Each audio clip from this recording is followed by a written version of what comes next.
So welcome to the first episode in a brand new series where we're going to take a closer look at map tactics, weapon setups and neat little tricks you can learn to really improve your gameplay on the battlefield. Now when I first started playing Battlefield 4, I'll be the first to admit I didn't think I was a great player. Of course I had a lot of experience with Battlefield 3, but both these games are so vastly different that being good at one doesn't necessarily make you good at another.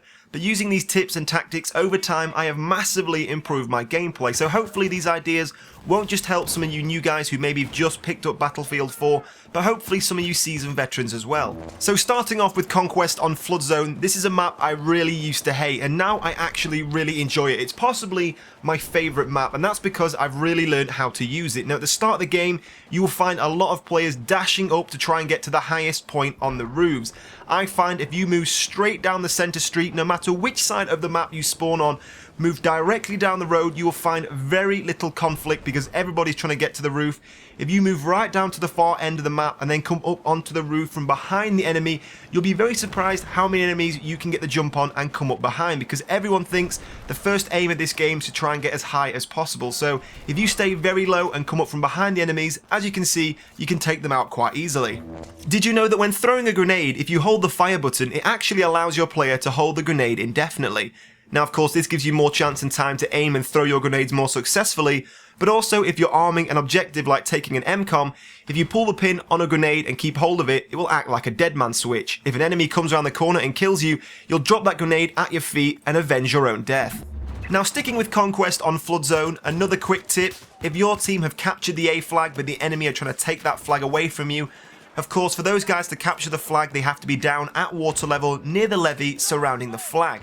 But if you spawn on that flag as quickly as possible, you'll actually spawn on the rooftops in the area I'm in now. So if you see your flag being taken away from you, spawn on it as quickly as possible. You'll spawn on the roof and you can then get behind enemy players looking down from the roof onto the water level, expecting you to spawn around there. Or even better, you'll find enemy players in the water surrounding the flag trying to cap it. So again, this is a real easy way to get behind enemy players and rack up some really nice kills. So here's something a little different that I discovered myself.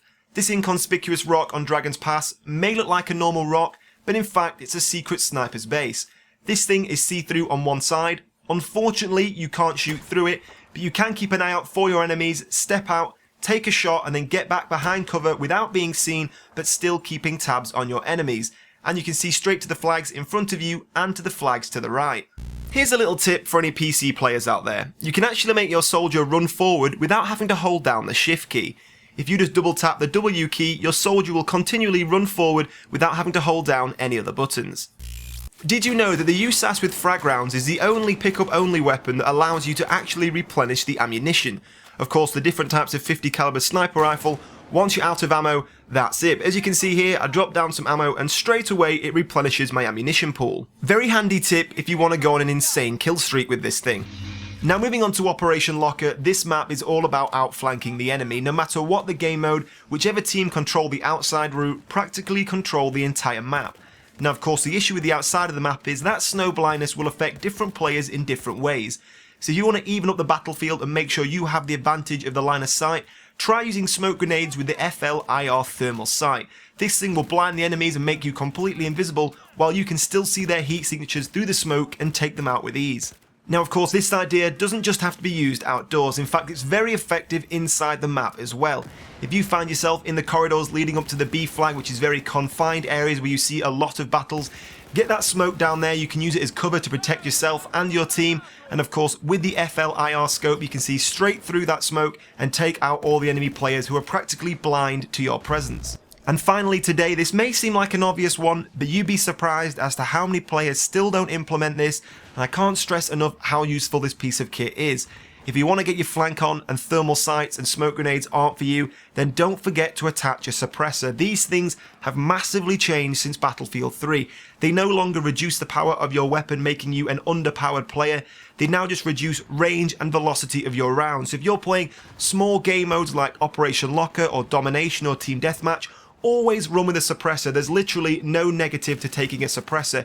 You no longer appear on the minimap, you make yourself silent, you make yourself stealth, and they no longer reduce damage. So there is literally no negative side to taking a suppressor on small game modes. But that's all we have time for this week. I wanted to keep it short and sweet. Don't worry, I have a lot more tips and tactics coming for you guys in the future. If you did like the video, don't forget to support it by leaving your thoughts and comments below and hitting that like button.